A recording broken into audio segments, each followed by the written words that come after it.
আমরা আসছি মোহতারাম একটি প্রশ্ন নিয়ে। আসসালামু আলাইকুম। হ্যালো, জি বোন, প্রশ্ন করুন। আসসালামু আলাইকুম। ওয়ালাইকুম আসসালাম। আমি একটু জানতে চাচ্ছিলাম যে রোজার কাফারা টাকাটা কি মানে 20টা 22টা রোজা যতটুকুই হোক টাকাটা কি আমি একজনকে দিব না এতিমখানায় দিয়ে দিলে হবে? আচ্ছা আচ্ছা, জি। আর আরেকটা জিনিস জানতে চাচ্ছিলাম, আমি যদি কাউকে সালাম দিই, সে মানে যখনই দেখা হোক সালাম দিলে সে যদি সালামের উত্তর না দেয়, হ্যাঁ, তখন আমি সেই অবস্থায় আমি কি করব? আচ্ছা আচ্ছা, মহিলাকে না পুরুষকে আপনি সালাম দিচ্ছেন? যে আপনি সালাম দিচ্ছেন কি পুরুষকে না মহিলাকে? জি জি জি, অনেক ধন্যবাদ সম্মানিত দর্শক, আমরা জেনে নেব ইনশাআল্লাহ তাআলা আপনার প্রশ্নের জবাব। জি মোহতারাম, আমাদের বোনের প্রশ্ন স্বামী স্ত্রীর ভিতরে। স্বামী স্ত্রীর ব্যাপারটি আসলে আমার বোন যেভাবে উল্লেখ করেছেন সেটা অত্যন্ত দুঃখজনক যে 15 বছর ধরে তাদের মধ্যে স্বামী স্ত্রীর সম্পর্ক নেই। আসলে দেখেন, স্বামী স্ত্রীর সম্পর্কটা একটা কখনো বিচ্ছিন্ন হওয়ার মতো সম্পর্ক নয়। দুনিয়া এবং আখিরাত জুড়ে এই সম্পর্ক থাকা উচিত। যদি কোনো কারণে তাদের মধ্যে বিচ্ছিন্নতা এসে যায় সেটা ভালো, বিচ্ছিন্নতা না হলে দুজন দুজনকে দূর রেখে পরস্পরের প্রতি কাদা ছোড়াছুড়ি করা, এবং অথবা এটা না করে পরস্পর থেকে দূরে থেকে যদি কোনো গুনার ভাগী হয় প্রত্যেকেই, এটা খুব খারাপ জিনিস। সুতরাং আমরা চেষ্টা করব যত একজন ছাড় দিয়ে হলেও স্বামী স্ত্রীর মধ্যে যে ছাড় দিতে পারে সে আল্লাহর কাছে বেশি প্রিয় হবে। রাসূলুল্লাহ সাল্লাল্লাহু আলাইহি ওয়াসাল্লাম বলেছেন, আনা কাফিলুন বিবাইতিন ফি রাবাদিল জান্নাহ মান তারাকা মিরাআন ওয়া ইন কানা মুহাক্কান। হক নিজের কথাটা সত্য হলেও, সঠিক হলেও, যে ব্যক্তি ঝগড়া ছেড়ে মিলমিশে যাবে তার জন্য জান্নাতের একটি ঘরের নিজে তিনি গ্যারান্টি দিচ্ছেন যে আমি একটা ঘরের গ্যারান্টি দিলাম। এটা বিরাট গুরুত্বপূর্ণ জিনিস। আমাদের উচিত যে বোন হোক বা ভাই হোক, যদি এই ব্যাপারে স্বামী স্ত্রীর মধ্যে সমস্যা হয় সেটা একজন ছাড় দিয়ে হলেও সম্পর্কটা আবার জিয়ে রাখা এবং ঠিক রাখা, এটা আমাদের উচিত। আপনি যেহেতু প্রশ্নটা করেছেন, আপনাকেই বলি, আপনি যে করেই হোক আপনার স্বামীর সাথে সম্পর্কটা তৈরি করতে চেষ্টা করুন। যদি আপনার স্বামী ইচ্ছা করে আপনাকে এটা করে থাকে এবং সম্পর্ক তৈরি না করে থাকে, সে না রাখতে চায়, সেটার জন্য সে দায়ী হবে, সেটার জন্য আপনি দায়ী হবেন না।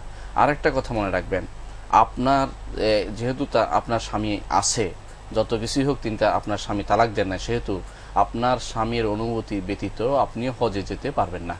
এটা হলো মূল কথা।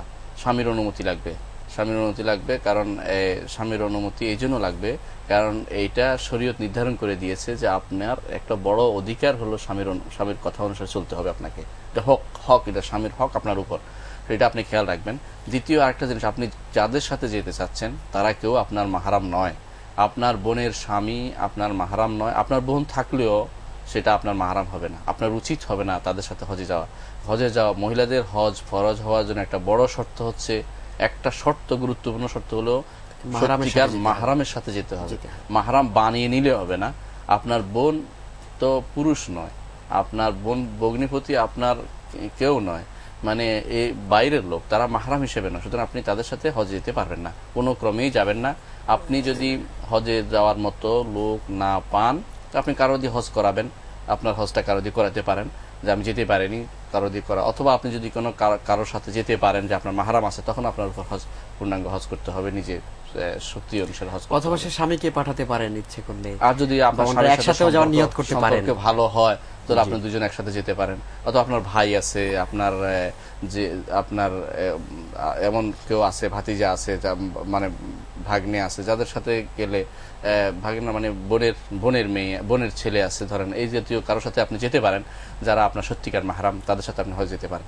তো আমরা আবারও আপনাকে বলবো, এই জাতীয় আপনি নয়, শুধু যারাই স্বামীর সাথে সম্পর্ক ত্যাগ করে অনেকদিন থেকে দূরে আছেন, ইসলাম কিন্তু কখনো এই জিনিসটা অনুমোদন করে না। বিশেষ করে কোনো স্বামী যদি করে থাকেন সেটাও ভালো নয়। ইসলাম কিন্তু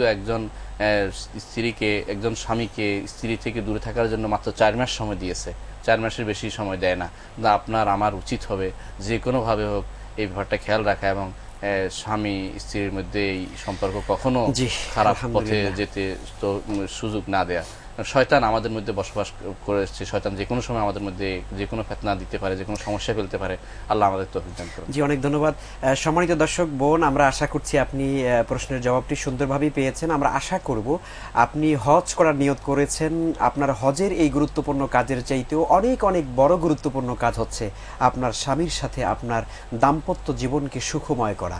এটা অবশ্যই আপনি নিশ্চিত করুন, এবং তারপরেই আপনারা ইনশাআল্লাহ তাআলা, আমরাও দোয়া করছি আপনার স্বামী স্ত্রী উভয় মিলে আল্লাহর ঘর জিয়ারত করবেন। আল্লাহ তাআলা আপনাদেরকে তৌফিক দান করুন। জি মোহতারাম, আমাদের একজন দর্শক ভাই প্রশ্ন করেছিলেন, উনি সালাতের ভিতরে সম্ভবত হয়তো অসুস্থতার কারণে পায়ের ব্যথা আছে, হয়তো দাঁড়াতে পারছেন না, সেক্ষেত্রে ওনাকে কিছু পরামর্শ যদি দেন।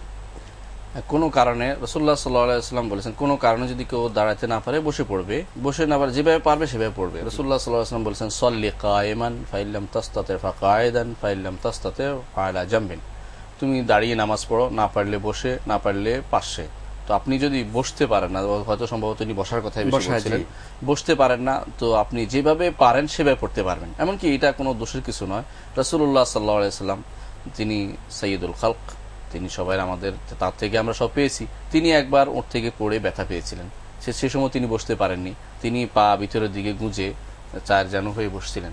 সেটাও বসার কোনো সমস্যা নেই, যেভাবে আপনি বসতে পারেন সেভাবে বসবেন এবং সেভাবে নামাজ আদায় করতে পারবেন, কোনো সমস্যা নেই সেটাতে। যেহেতু এটা ওজরের ক্ষেত্রে কোনো সমস্যা শরীয়ত কখনো রাখেন নাই। আল্লাহ তাআলা বলছেন মা জাআলা আলাইকুম ফিদ-দীনি মিন হারাজ, এই দ্বীনের মধ্যে কোনো সমস্যা হয় কিছু রাখেন না আল্লাহ তাআলা। সুবহানাল্লাহ, কঠিন জিনিস আল্লাহ তাআলা দ্বীনকে সহজ করে দিয়েছেন। জি আলহামদুলিল্লাহ, সেই সহজ দ্বীন আমরা প্রত্যেকে মেনে চলার চেষ্টা করি। আল্লাহ তাআলা আমাদের জীবনকেও সুখময় করবেন ইনশাআল্লাহ তাআলা।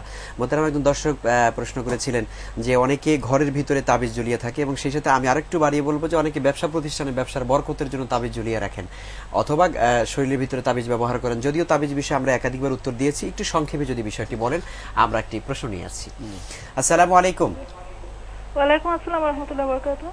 জীবন আমার একটা ফার্ম আছে, সেখানে গরুগুলো স্বাস্থ্যগতভাবে উপযুক্ত, কিন্তু আমি 1 বছরের গরু, এগুলো কি কোরবানির জন্য ছাড়তে পারবো কিনা? কোরবানির জন্য আপনি বিক্রি করতে চাই, জি বিক্রি করতে করা সম্ভব কিনা? আচ্ছা আচ্ছা, স্বাস্থ্যগতভাবে সবগুলোই সুস্থ। আচ্ছা, কত বছর হয়েছে? 1 বছর হয়েছে? জি মাত্র 1 বছর। 1 বছর হয়েছে। জি যে আমরা প্রশ্নটি পেয়েছি। সম্মানিত দর্শক অনেক ধন্যবাদ, আমরা জানবো ইনশাআল্লাহ তাআলা। জি মোহতারাম, তাবিজ বিষয়ে যদি সংক্ষেপে বলেন। দেখুন, তাবিজের বিষয়ে আমরা শুনেছি না অনেকবারই যে রাসূলুল্লাহ সাল্লাল্লাহু আলাইহি ওয়াসাল্লাম বলেছেন ইন্নাত তামাইমা ওয়াত তিওয়ারাতা শিরকুন, যে তাবিজ এবং যে যা দিয়ে স্বামী স্ত্রীর মধ্যে সম্পর্ক তৈরি বা সম্পর্ক বৈরী ব্যবস্থা করা হয় সেটা শিরক, এটা কখনো শরীয়ত অনুমোদন করে না। এটা আমরা আগেও জানি। অনেক সময় দেখা যায় ঘরের মধ্যে অনেকে তাবিজ গায়ে লাগায় নাই, ঘরের মধ্যে দরজা লাগাইছে যে ভূত প্রেত ইত্যাদি ঢুকবে না, অনেক সময় মনে করে থাকে যে খারাপ কিছু ঢুকবে না।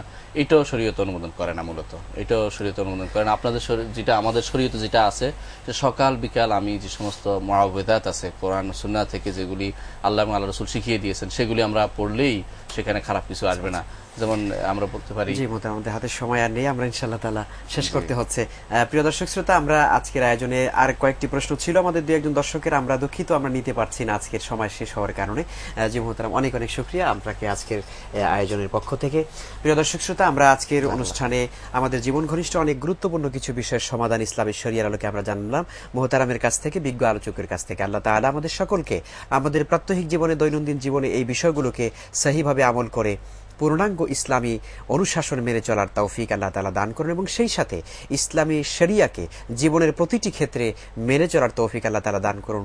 এই আশাবাদ এবং প্রত্যাশা রেখে প্রিয় দর্শক আপনাদের সকলকে আবার মোবারকবাদ জানিয়ে আজকের মতো আমরা বিদায় নিচ্ছি। সকলে ভালো থাকুন, সুস্থ থাকুন, নিরাপদে থাকুন। আল্লাহ হাফেজ।